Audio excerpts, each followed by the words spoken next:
Okay, so I've got these 3D or this 3D view open, and if you read through the task in the notes after this explanation of the 3D view tool, it tells you you've got to create 4 views. And a lot of the other views have been made for you, but 3D views you have to make yourself. Now, the first one's easy. Clicking on the little house will do that for you. The one at the top, the 3D house.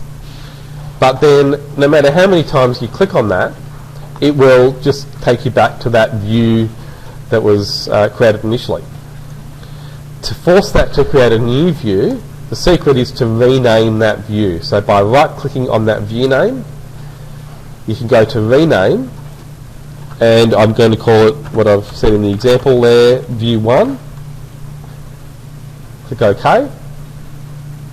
Now, if you keep an eye on the project browser, when I click on the little house here, now I get a new view with the original name.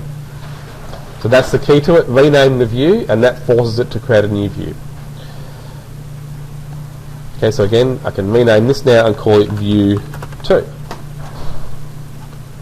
so I've got 2 views. How are you adding the second one? By renaming the first one. So when you right click, and then click on the house, then go to the house again. Yep.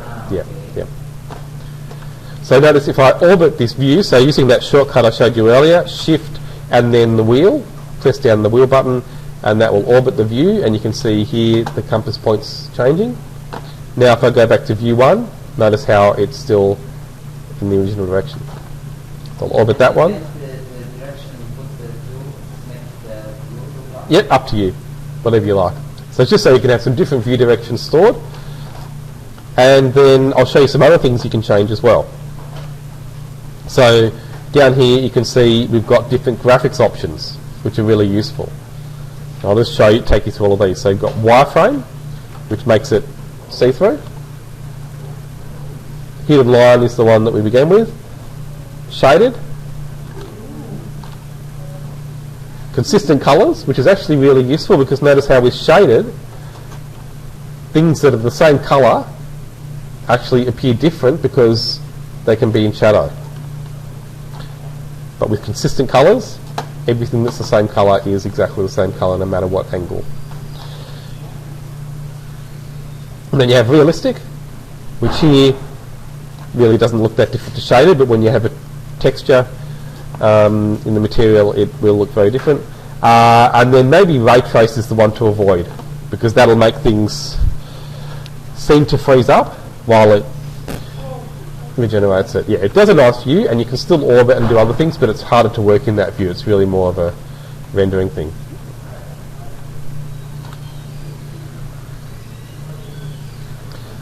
Can you change the style of the best? Oh yes, of course, yeah, absolutely. Like maybe drawing, like Oh, absolutely, yeah, I'll show you that actually. Yeah, graphic display options, and they have an option for sketch lines.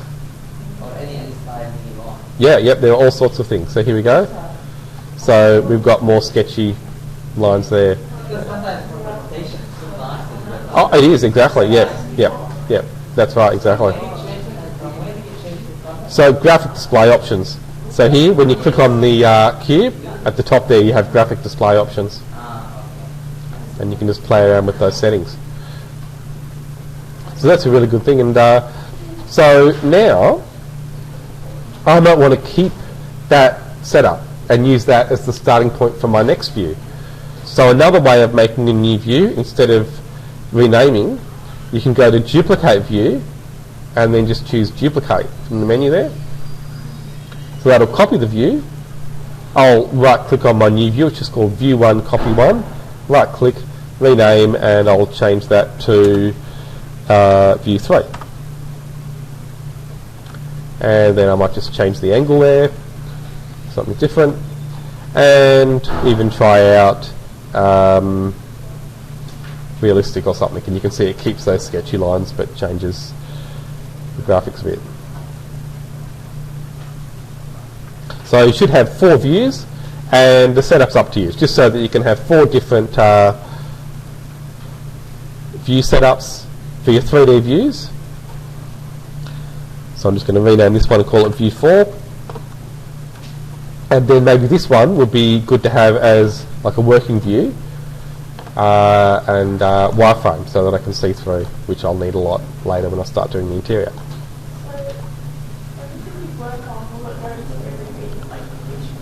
Yes, absolutely, of course, yeah, absolutely.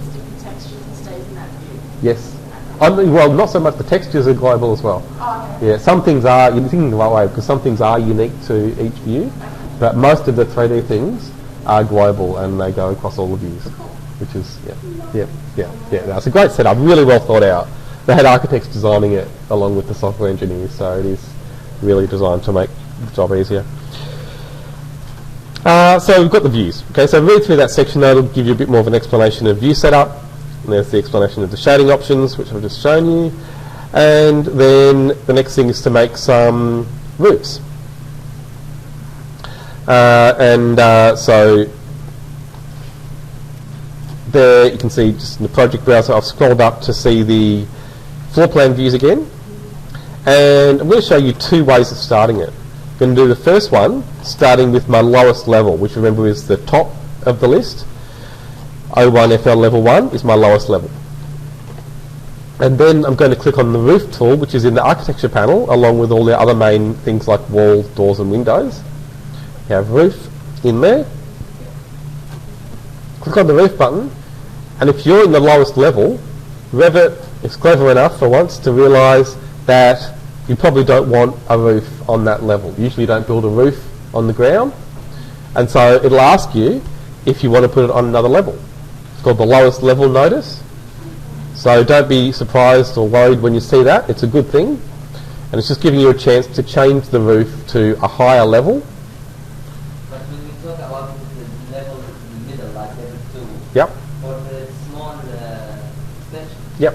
So if we start a roof on that level, it'll assume we want to make it at that height, and it won't give us this option. But We start from the top now, and after that we do the second one. that's right. So I'm going to choose the highest level, which is O3CL level 2, and then click yes, and it'll create the roof at that upper level, even though I'm still drawing in the lowest one. Yeah, exactly. Yeah. Yeah, that's right. You've got a couple of things. You've got the construction type, and so there, I think I've just said leave it on the default. Honestly, I don't remember. I wrote this so long ago. Which one did I say? Yeah, leave it on the 400 mil thick roof, which is the default. You can change it to any others though if you want to experiment. They all work pretty much the same way. And then you need to set a couple of options first before you do anything. So, one option in particular, which is the overhang. So the overhang is basically your eaves.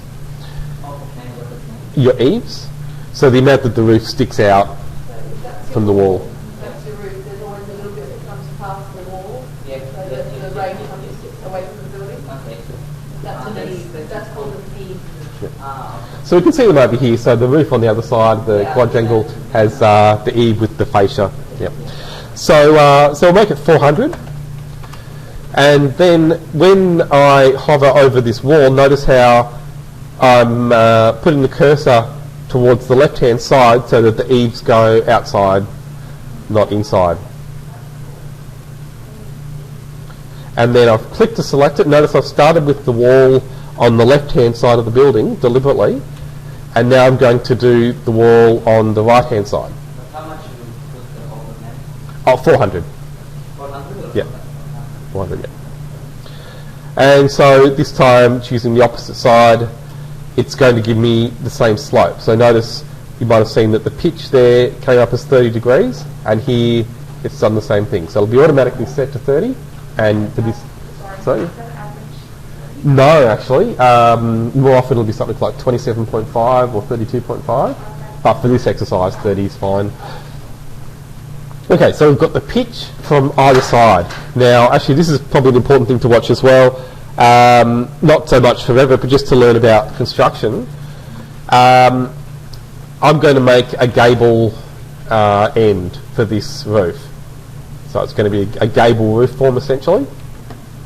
And to do that, I'm going to turn this option off. On the options bar, define slope. Okay, so that's really important that you turn that off before you choose the top and then the bottom, so that it doesn't give you a slope. Notice how there's no triangle there. The triangle tells you that it's sloping from that edge, and I don't want that in the top or the bottom. Okay, so I'm going to finish this now by clicking on the tick, and notice that's something that's come up that wasn't there before. We've got a tick and a cross. So the cross would cancel it, but I don't want to cancel this. I want to finish it by clicking on the tick. This way to make the wall up to the roof. Oh, that's the next step. That's So- what we're doing now. The next thing. This is just to make the roof though. Yeah, make it close. Not quite yet. Like that. That's just to finish the sketch. Yeah, so that's right, and slope, that's right. So, okay, so if I go back to one of my 3D views, notice the roof there has disappeared because it's too high for this view. But if I go to one of those 3D views, now we can see it. So orbiting around, you can see the form of it, and notice that it slopes from those two long edges and not from the short edges, which makes a gable. And the gable is that triangular shape. Strictly speaking, it's the triangular infill panel underneath that roof form. So I want the wall to create the gable, and yeah, so I'll extend that up next, but I'll show you some other roof shapes first, just to give you a better idea how that roof tool works.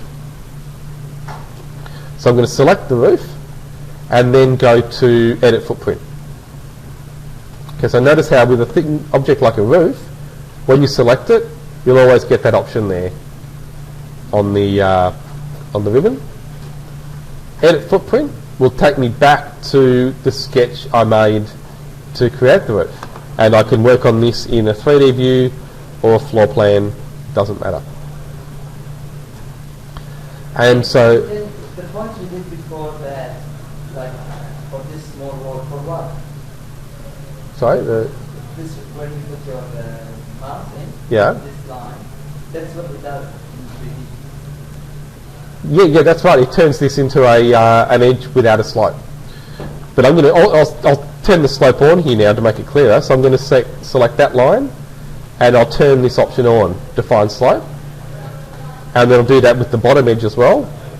Turn on define slope. Tick to finish. Disappeared again. That's what you should expect.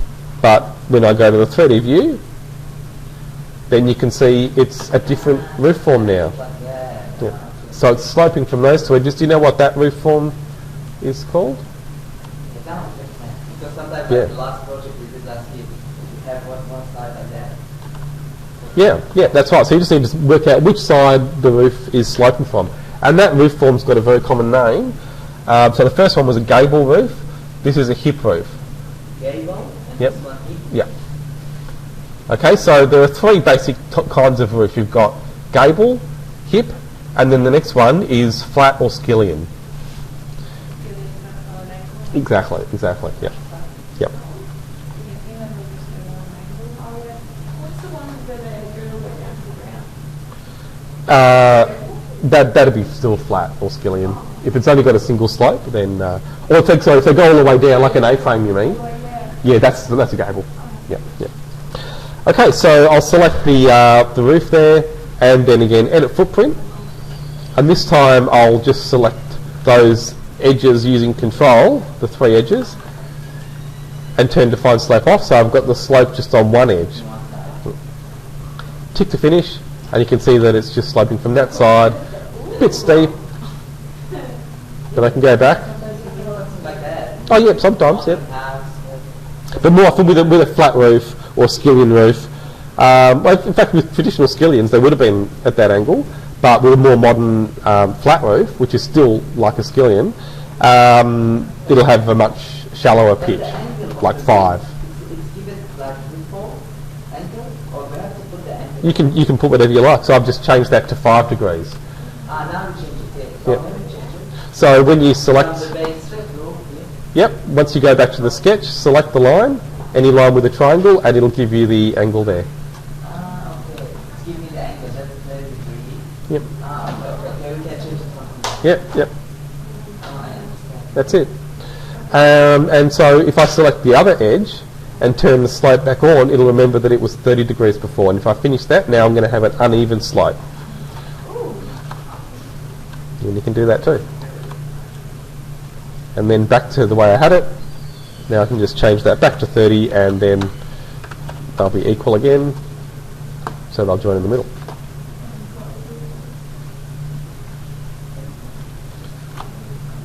Okay, so just to finish off with that roof, I'll use a shortcut that I haven't mentioned before. When you hover over any wall, or in fact any object in Revit, you can press Tab. And Tab gives you selection options.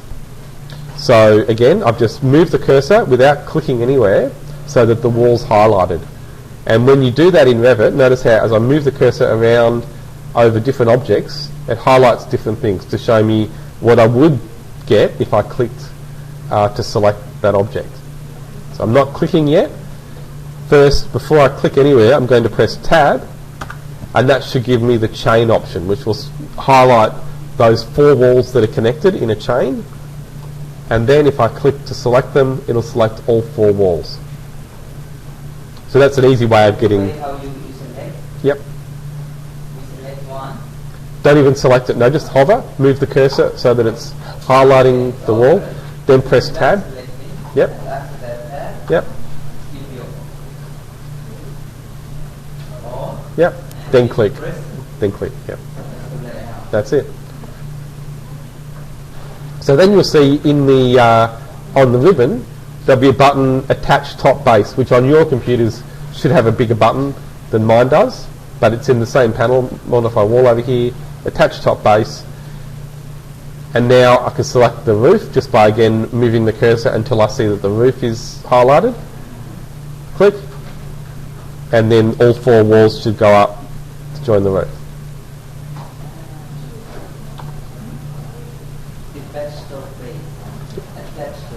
Yeah. Is it attached top? Which one is it? Attach. Attached top. Let's Yeah. make it go up to attached top. Exactly. And then notice how if I change the roof afterwards, the walls stay connected to it. Yeah. So even if I turn the slope off one side, the wall still goes with it. Yeah, no, actually, well, look, there's actually one in Broadway, if you know where the, what's that pub on the corner of City Road and Broadway? The Lansdowne, which is closed now, I think, but anyhow, the building's still there. And on the lane just behind that, there's a building designed by an architect I know that's got a very similar shape to that. And yeah, it's about 5 stories inside. And the way that the building's planned is they've just got levels that step up, so there are virtually no walls inside, and they just have alternating levels, and the stairs essentially act as dividers between the different levels, because it's a really difficult site.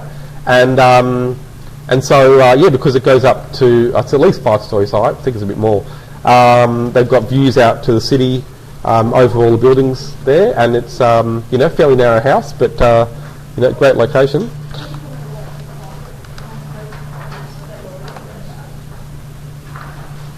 So, yeah, so I'm just going to undo back to the way I had it with the 30-degree slope. So that's the way the roof form should look. And now I'm going to go a little bit faster to do the second roof, but I'll slow down when I get to the parts that are different. So here we need to go to O2 FL level 2 in the floor plans, which is the middle of those levels, those 3 main levels. And, oops, and then I'm going to zoom into the extension there. Click on the roof tool and notice that, I'll save later, notice that it hasn't asked me if I want to put it on a different level because I'm making it on a level above the ground. The overhang is still set to 400, so I don't need to change that. This I'm going to choose the top right wall. so that it doesn't have a slope, because I want a gable end there, so I don't want a slope on that end. Now I'll turn Define Slope back on and choose the edge on the top left and then the edge on the bottom right. So I've got it sloping from those two sides, and they're the only slopes I need. So I'll turn Define Slope off, and then also change the overhang to 0. So where it gets a little bit more complicated. So you need to have those options set first, and then I'm going to click on the edge of the wall of the main building on the top of that wall, and then the edge on the right of the main building to set where I want this roof to stop. So I don't want the roof to go inside my main building. This is only going over the extension, so it's going to finish there. And then I do need to connect those lines. So this is where the work you've done with AutoCAD should help you a lot, because you've got a tool in Revit which is a lot like fillet with a 0 radius. If you remember using that to join lines, is that how you were joining things? Yep. So to make it confusing, it's actually called trim in Revit, but it's not like trim in AutoCAD. It's like fillet 0.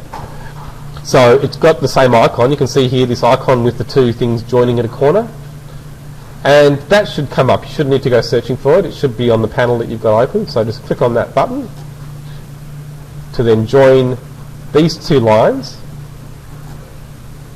to make a corner. And so notice I'm choosing the part of the line that I want to keep, not the part that I want to take away. Yeah. So just like fillet, not trim. In AutoCAD.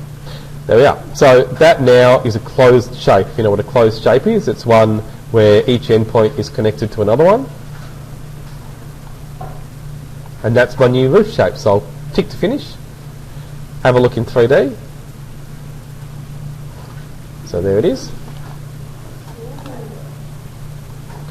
And I can use the same trick I used earlier to join those three walls, because if I again hover over one of them and press Tab, it'll just give me those three chained together, and then attach top base, and I can choose the roof to attach them.